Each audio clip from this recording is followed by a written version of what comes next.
Caros irmãos, Deus abençoe a vida de cada um de vocês. Nós iremos começar hoje nossa pregação na música e os irmãos da Igreja Batista de Vila Fátima vão apresentar para nós, para nossa edificação. Então, eles vão cantar, vamos ouvir.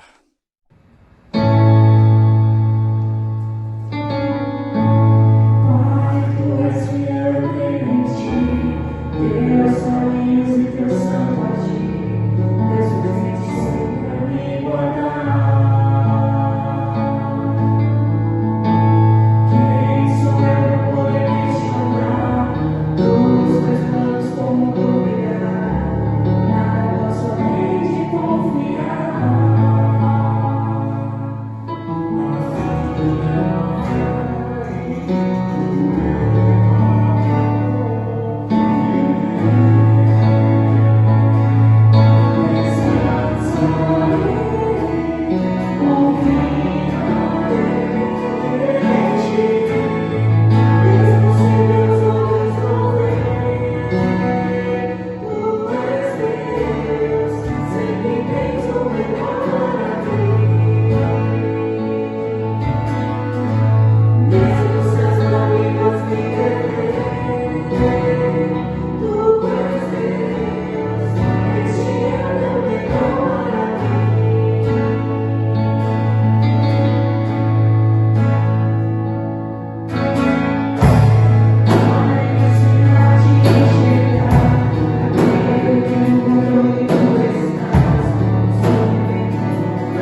Deus abençoe vocês, Wagner e sua equipe de louvor.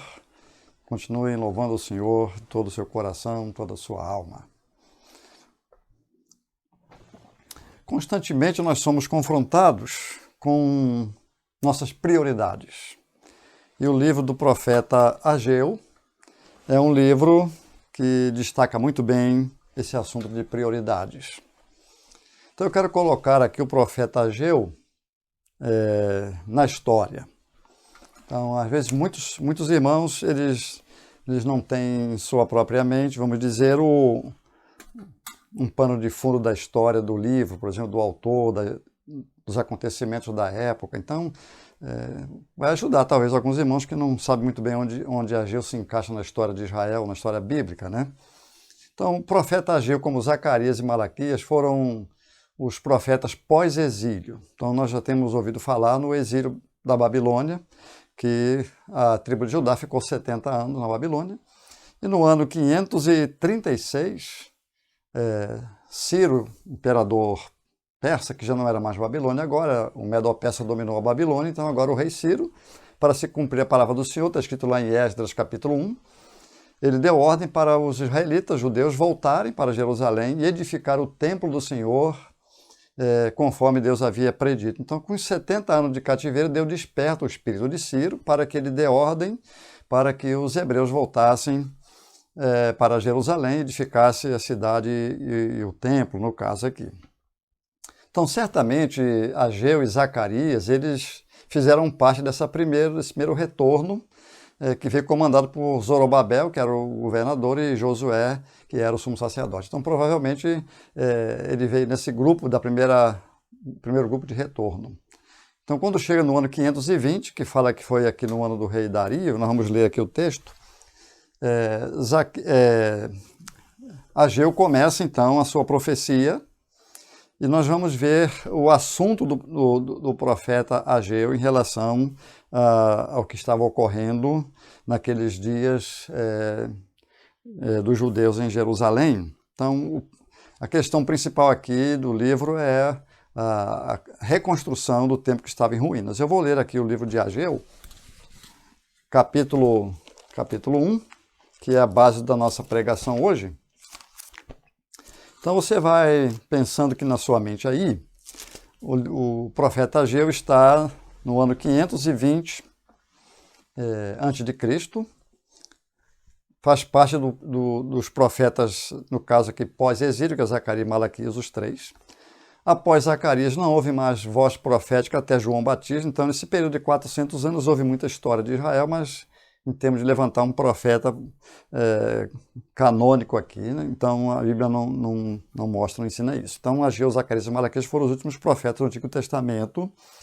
E o capítulo 1 aqui do livro de Ageu, ele destaca muitas coisas práticas, mas nós queremos fazer umas aplicações espirituais, tirar lições espirituais para nós do livro de Ageu.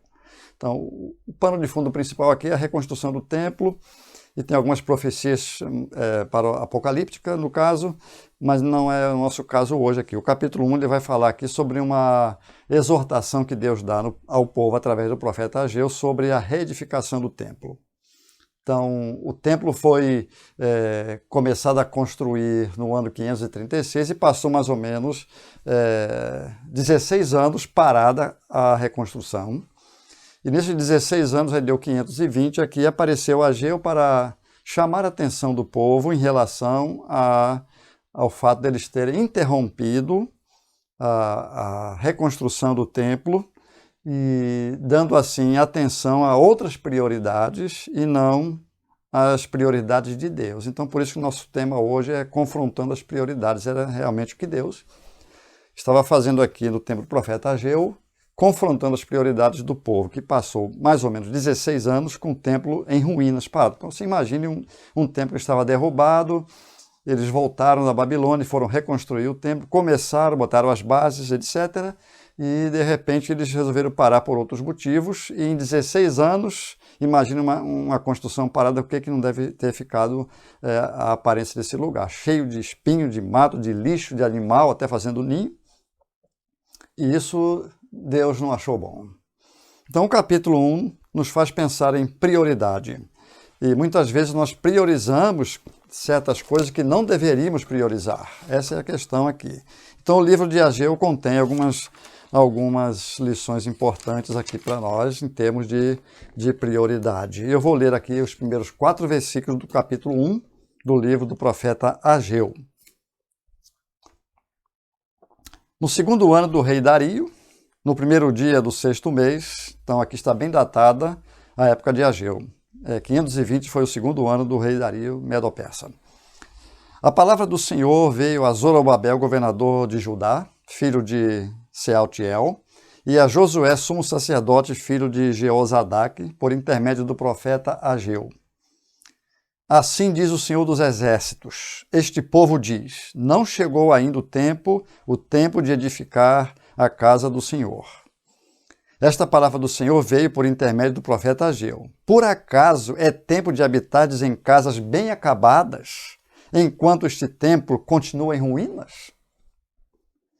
Eles tinham uma grande desculpa aqui. Não chegou ainda o tempo de nós edificarmos o templo. Não chegou ainda o tempo. Mas só que Deus agora confronta o povo com as suas prioridades aqui. Não chegou o tempo de reconstruir o templo que eu ordenei fazer, mas chegou o tempo de vocês cuidarem das suas casas, edificarem as suas casas. Então, vejam bem aqui a questão de prioridade do povo aqui, que eles estavam praticando aqui numa grande indiferença em relação àquilo que Deus havia ordenado. Então, o povo estava indiferente com respeito à restauração e à reconstrução do templo. O verso 2 fala exatamente isso aqui. Este povo está dizendo, esse povo diz... Está falando pela boca do profeta Ageu. Não chegou ainda o tempo de edificar a casa do Senhor. Isso aí, Deus estava falando pela boca do profeta Ageu, o que o povo dizia naturalmente pelo dia a dia deles. Então, a origem dessa resistência toda aqui é uma grande indiferença em relação àquilo que Deus havia determinado, em relação ao próprio Deus, completamente diferente. Então, qual era a prioridade do povo aqui? É interesse pelos seus próprios negócios. Parece que esse é um problema muito antigo da humanidade, né? Nós priorizamos coisas que não deveríamos em termos de espirituais e colocamos as nossas prioridades na frente das de Deus. Isso é algo que a humanidade vem praticando desde a queda, né? Então, os interesses próprios estão aqui no versículo 3 e 4. A palavra do Senhor por intermédio de Ageu. Por acaso é tempo de habitares em casas bem acabadas? Enquanto este templo continua em ruínas? É importante nós entendermos um fator aqui, irmãos, da vida religiosa de Israel, porque a vida da nação de Israel inteira girava em torno da religiosidade, do culto no templo, porque Deus mandou construir aquele templo ali, no templo de Salomão, no caso, para cá, porque seria o lugar de representação da sua presença, como era no tabernáculo. Depois o tabernáculo foi substituído pelo templo. Então, a vida religiosa de Israel era muito importante para Deus, porque havia muitas profecias relacionadas ao culto de Israel, e até o simbolismo das peças do templo tinha um simbolismo de Cristo Jesus, era um tipo de Cristo. Então, se o povo continuasse naquele desânimo e desinteresse pela vida religiosa, com o templo inacabado e abandonado, possivelmente a nação de Israel seria uma nação como outra qualquer, gentia, e perderia o sentido. Então Deus, como está no comando da história, e jamais deixaria isso ocorrer, então ele levanta o profeta Ageu num momento de indiferença e de desinteresse pelas coisas de Deus. E as pessoas, é óbvio, se você não tem interesse nas coisas de Deus, eu estou tendo interesse em outras coisas. Normalmente é nas nossas coisas, né? E quando nós não temos interesse em ir para a igreja, nos reunimos com nossos irmãos, nós estamos dizendo, em outras palavras, que o interesse meu é na minha prioridade, para mim, minha família, seja o que for, mas não para Deus. Então, quando nós priorizamos as coisas de Deus, acontecem as coisas bem diferentes. Então, a justificativa desse povo estava relacionada a um problema agravante aqui de fome e de seca que apertou a nação de Israel. Nós vamos ver aqui no texto, capítulo 1. Então, a justificativa seria necessário primeiro que as dificuldades causadas pela seca fossem solucionadas. Porque eles diziam, não é tempo, quer dizer, estamos com dificuldade no nosso plantio, nosso cultivo, na colheita, nós estamos com necessidade até de água. Então, os mais pobres estavam sofrendo muito, os mais abastados não, porque eles estavam construindo casas luxuosas. Então, aqui nós temos uma diferença social muito grande, um desequilíbrio aqui. Então, as pessoas naquela época de Ageu, e também até hoje, é que dizem a Deus quando seria a hora de realizar algo para ele aqui. Para dizer para Deus o que é prioridade. Nós é que dizemos, nós é que ditamos, nós é que vamos dizer para Deus o que fazer. Então tem até um hino que fala sobre isso, que diz que até ele tem como ele tem que ser. Não é assim que acontece? É aquilo que eu quero que o Senhor tem que me dar, eu não admito nem aceito, eu rejeito tal coisa, tal doença, tal situação financeira. Então, nós é que ditamos para Deus o que ele tem que fazer, como tem que ser as coisas. Então, é isso que o povo estava dizendo. Não chegou ainda o tempo, sendo que Deus já havia dito que chegou sim o tempo. Vocês pararam 15 a 16 anos, abandonaram o meu templo. Então, o povo estava convocado agora pelo profeta Ageu a refletir sobre suas prioridades. Veja bem aqui os versos 3 a 7, que fala a respeito da situação econômica e social que a nação estava vivendo em decorrência da sua indiferença e desobediência a Deus. Veja aqui o verso 3 a 7. Esta palavra do Senhor veio por intermédio do profeta Ageu. Por acaso é tempo de habitares em casas bem acabadas, enquanto este templo continua em ruínas? Assim diz o Senhor dos Exércitos, considerai o vosso passado ou o vosso caminho, como outra versão fala. Considerai os vossos caminhos ou considerai o vosso passado. Semeaste muito, recolhestes pouco. Comeis, mas não vos fartais. Bebeis, mas não vos saciais. Vestivos, mas ninguém se aquece. E o que recebe salário, recebe para colocá-lo num saco furado. Assim diz o Senhor dos Exércitos, considerai o vosso passado. A nação está vivendo uma séria dificuldade econômica e social em decorrência do fato de terem agido com uma grande indiferença para as coisas de Deus e procurado priorizar as suas coisas, os seus interesses. Então isso causou um grande problema na nação de Israel e agora Deus levanta o profeta Ageu para confrontar o sacerdote Josué, o governador Zorobabel e todas as autoridades, juntamente com o povo, que é isso que vocês estão fazendo. Porque existiam muitos inimigos tentando impedir. Você vai ler no livro de Esdras e Neemias, principalmente Neemias, como os inimigos ao redor tentaram impedir a construção do templo. Então, a reconstrução, no caso.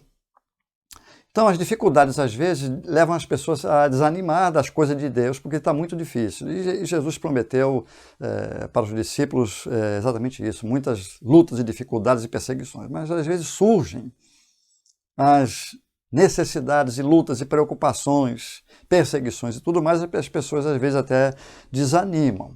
E largam para lá e vão procurar priorizar as suas coisas que são mais fáceis. Agora, Jesus ele fala em Mateus, por exemplo, sobre priorizar a Deus. Quando ele fala em Mateus 6, ele diz assim, buscai em primeiro lugar o seu reino e a sua justiça.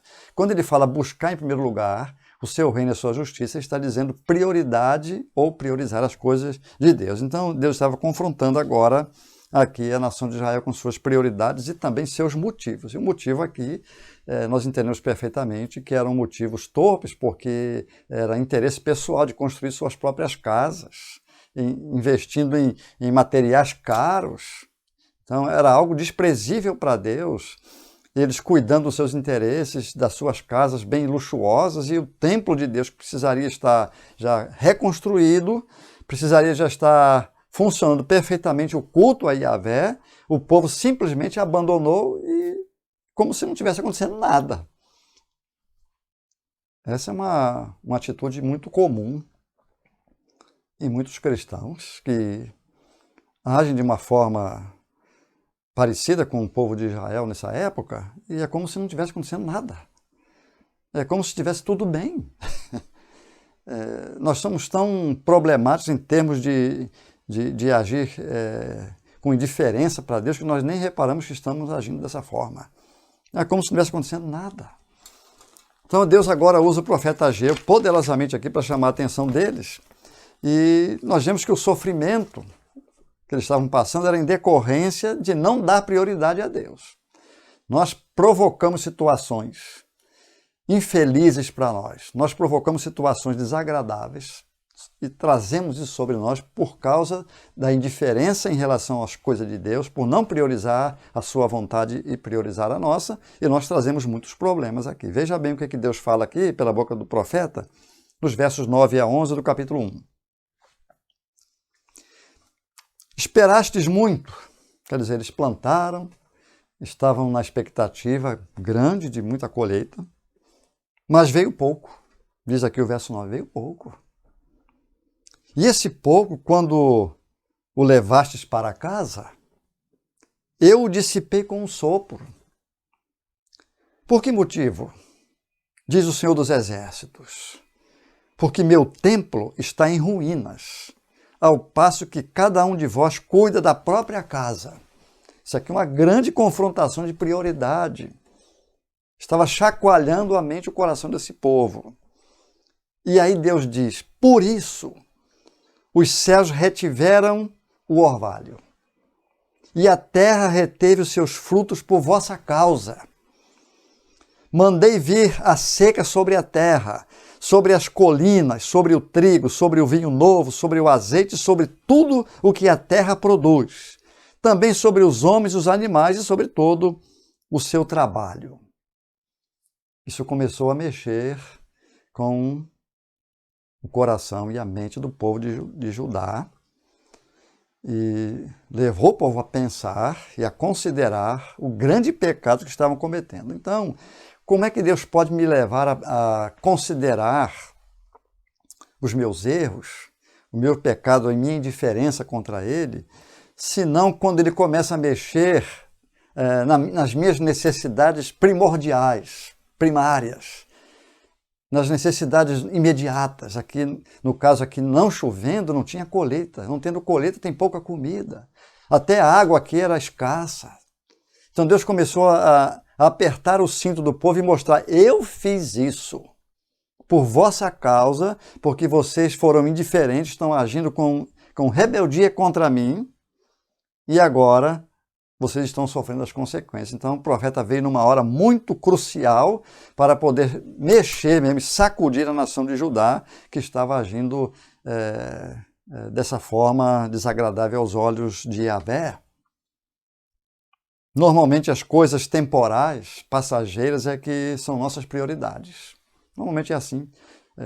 Você pode perceber a vida de pessoas que não abraçaram o Evangelho de Cristo ainda. As razões são inúmeras, mas uma delas, talvez a principal, seria as coisas materiais visíveis, prioridades materiais imediatas, que isso eu não quero deixar. Então nós temos grande problema com prioridades passageiras e temporais em troca das prioridades eternas aqui. No caso, eles estavam semeando para o Senhor, eles receberiam recompensas eternas. Mas eles estavam com um grande problema aqui de desprezar o que Deus havia determinado por interesse pessoal. Então a reconstrução do templo, ela tinha algumas coisas envolvidas importantes aqui. Não era simplesmente levantar um templo parecido com o de Salomão, porque nunca houve um templo igual ao de Salomão, só no milênio terá. Mas o templo de Esdras aqui no caso, que ele recebe esse nome, depois o templo de Herodes, que foi restaurado, o templo de Cristo, todos esses templos aqui não tiveram a mesma magnitude do templo de Salomão, mas não é o fato de levantar as paredes e a arquitetura em si. O fato é que a reconstrução desse templo aqui estava chamando o povo de volta a Deus, porque Deus não tem muito ou prazer nenhum em culto vazio e hipócrita, porque ele condena isso no livro de Isaías. O fato é que o culto se dá no coração do adorador. Dentro de mim, foi o que Jesus falou para a mulher samaritana muitos anos depois, importa que os seus adoradores o adorem em espírito e em verdade. Se houver uma separação entre o coração e a prática, que é simplesmente ritual, Deus não aceita.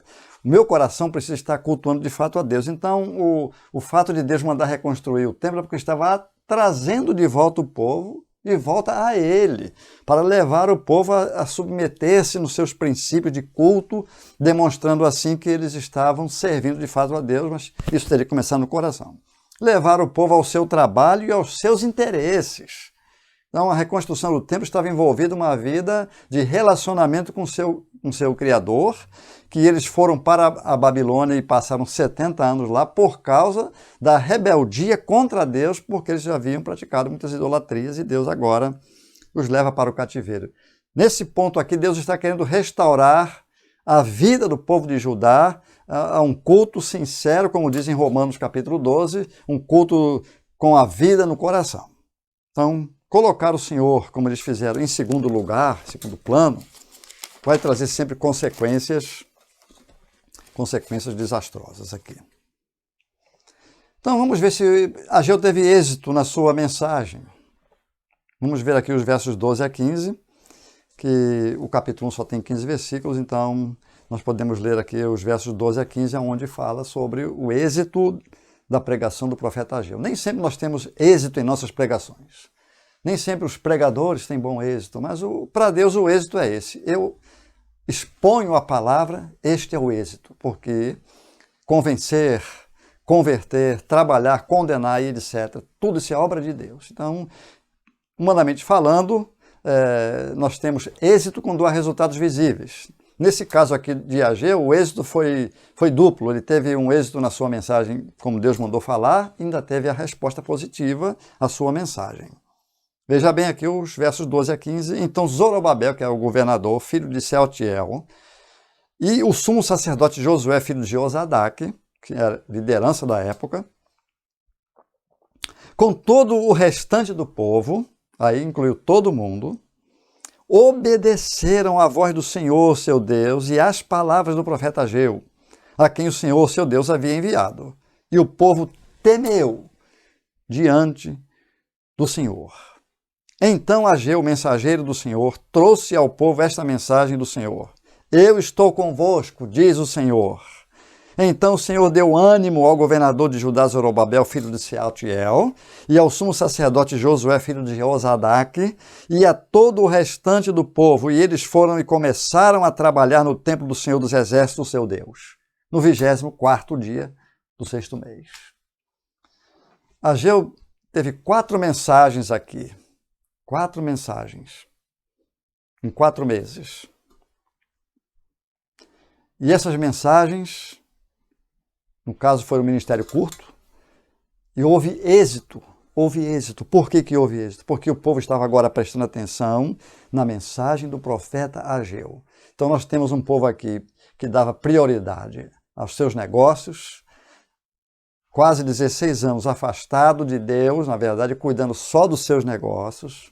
E 16 anos passam muito rápidos e as pessoas às vezes se afastam de Deus por darem prioridade aos seus negócios e passam anos e nem percebem.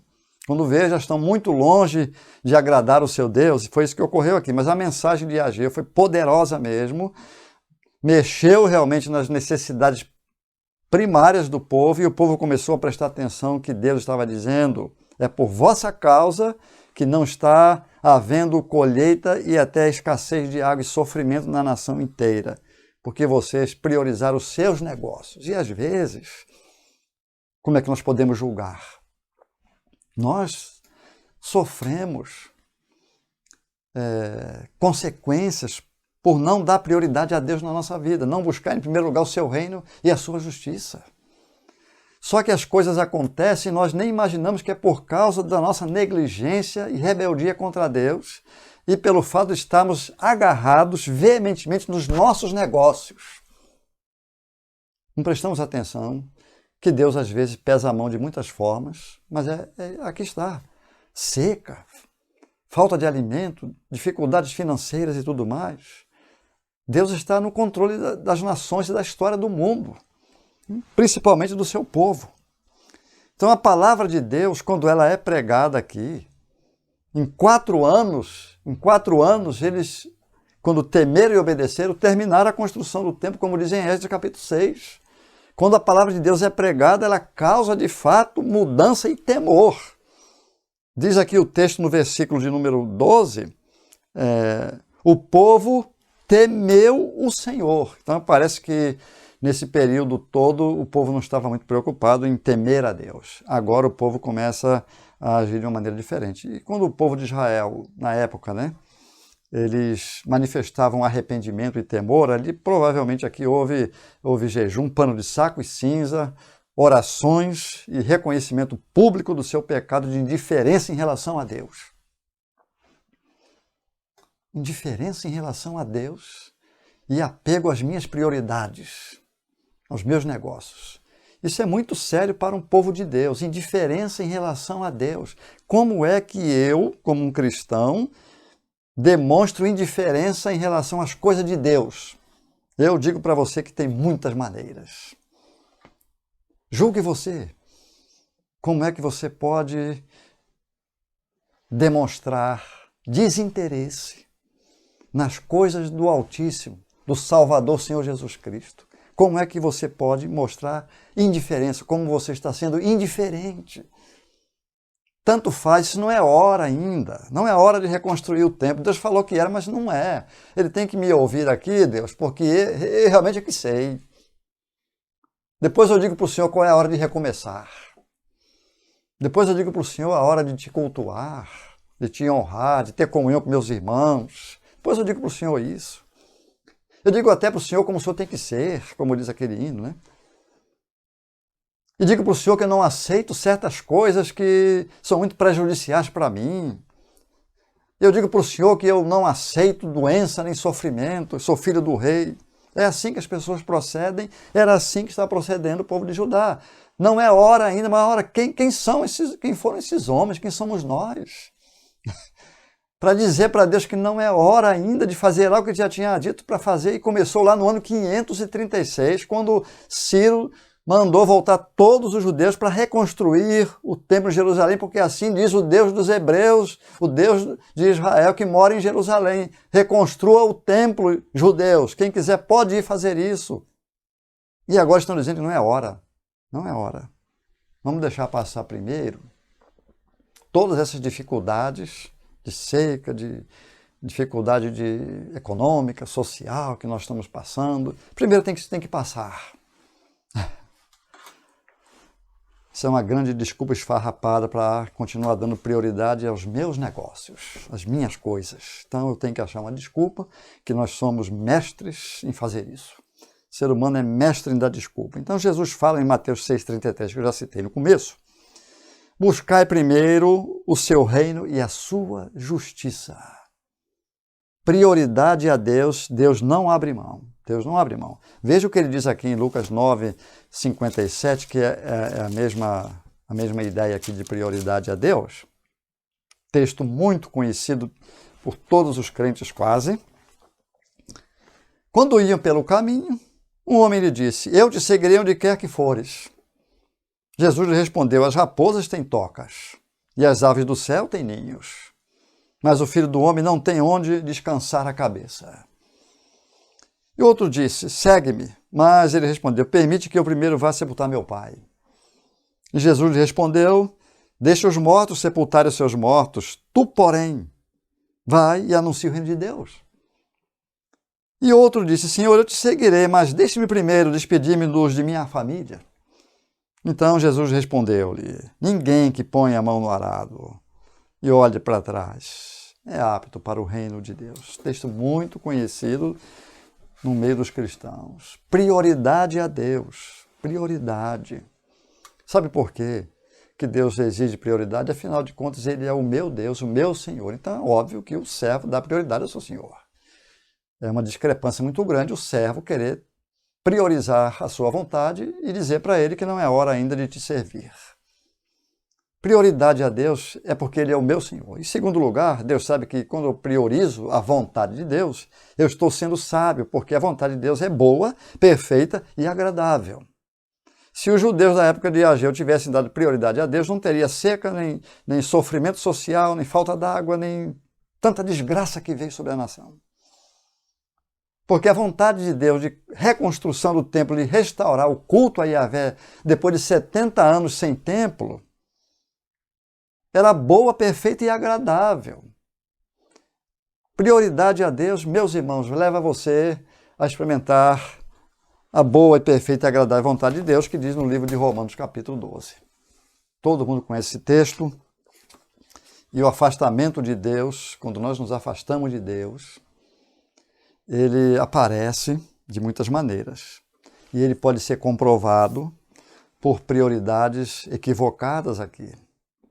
Quando eu priorizo os meus negócios, eu estou passando uma mensagem de que eu não estou tão perto de Deus assim. A sua vontade não é a coisa principal na minha vida. Como para os judeus do tempo de Ageu, a vontade de Deus não é o melhor negócio para nós no momento. Você pode falar isso de muitas formas. Então, o povo de Judá falou isso fazendo casas para si, casas luxuosas até. Os mais pobrezinhos, com certeza, estavam fazendo casas mais simples, mas os mais poderosos e abastados estavam fazendo casas luxuosas mesmo, com material caro. Então, uma maneira de eu mostrar que eu estou afastado de Deus, eu não estou dizendo que você, crente, está indo para o inferno, não. Estou dizendo para você afastado de Deus, do relacionamento com seu mestre, da intimidade, num coração serviçal, obediente. Você está simplesmente indiferente. Você já viu filho indiferente? Claro, ele deixa de ser filho? Não. Mas já vi muitos, e existem muitos filhos indiferentes quanto aos ensinamentos do seu pai, quanto à vontade de seus pais. Eu quero fazer a minha, eu priorizo o que eu quero. Hoje, no mundo moderno, o pai diz assim: meu filho, chega de celular, vai fazer alguma coisa útil na sua vida. E o filho, não, pai, vou fazer isso aqui. Às vezes o pai não tem impulso e fica assim mesmo. Então, não deixa de ser filho, mas não prioriza e está indiferente ao que o pai fala ou a mãe. Então, uma forma de eu mostrar que eu estou indiferente em relação ao que Deus quer para a minha vida é priorizar meus negócios. E hoje podemos transferir isso para a nossa atualidade, para a sua vida comum, aí, para o seu dia a dia. Você tem muita coisa que fazer nesse tempo agora de reclusão, né? Igrejas fechadas. Então, você tem muita coisa que fazer em casa, tem muita coisa mesmo. Então, eu não tenho tempo para nada realmente. Eu leio minha Bíblia aqui em casa, faço minha oração, canto. E meus irmãos, vocês não levem a mal, mas eu tenho muita coisa a resolver aqui, tem muita coisa para fazer, muito ocupado, muito trabalho. Mais ou menos a mesma mentalidade do povo do tempo de Ageu. Minha mentalidade, priorizar os meus negócios. Então essa é uma forma equivocada, muito grande de prioridade, é uma forma de eu mostrar para os meus irmãos e para o próprio Deus em si, que ele já sabe do meu coração, que as minhas coisas são mais necessárias e mais importantes no momento. Então eu quero deixar essa palavra do profeta Ageu aqui, que Deus falou duramente com a nação de Judá. Não foi uma fala muito, vamos dizer, passando a mão na cabeça deles, não, porque depois que eles se arrependeram, com certeza em pano de saco e cinza, aí Deus manda outra mensagem aqui pela boca do profeta Ageu, e dizendo: anime-se que o Senhor está convosco. Agora sim. Agora sim, vocês quebraram seus corações, temeram e abraçaram aqui a obra, então agora eu estou com vocês. Ou seja, estou aprovando, estou do vosso lado. Então eu quero chamar a sua atenção para o privilégio que temos de servir a esse Deus e priorizar a sua vontade, que é a coisa melhor na vida do ser humano. Então, sem Jesus Cristo, que é a vontade de Deus principal, as pessoas só trazem sobre si misérias e sofrimentos e eternidade de trevas. E o crente hoje que fica indiferente em relação à vontade de Deus e não prioriza a sua vontade, ele vai sofrer de outra forma. Como os judeus estavam sofrendo, Deus apertou o cinto deles e pode apertar o nosso também.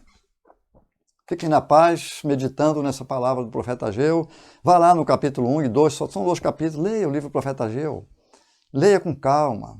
Veja a atitude de Deus, a sua posição em relação ao desprezo ao seu nome e às suas coisas. Veja lá se Deus hoje é diferente disso daí, se Deus mudou. Deus não muda. O Senhor não muda, diz lá o livro do profeta. Eu, o Senhor, não mudo. Jesus Cristo é o mesmo ontem, hoje e eternamente. Nós temos um Deus aqui igualzinho o Deus de Adão. Igualzinho o Deus de Abel, de Abraão, de Moisés, de Davi, o mesmo Deus não mudou. Então não pense que atitudes parecidas com o povo de Judá em relação à indiferença e ao desprezo à sua vontade de priorizar a sua, não pense que não vem consequências, porque vem consequências sim. Então anima o seu coração a buscar o Senhor de todo o seu coração, de todo o seu entendimento, toda a sua alma. Deus nos ajude, nós precisamos da sua ajuda, nós precisamos do Senhor, e eu clamo a você, insisto contigo, para que você reconsidere essas palavras do profeta Ageu, como Deus falando a ti. Deus te abençoe e te dê uma boa noite. Amém.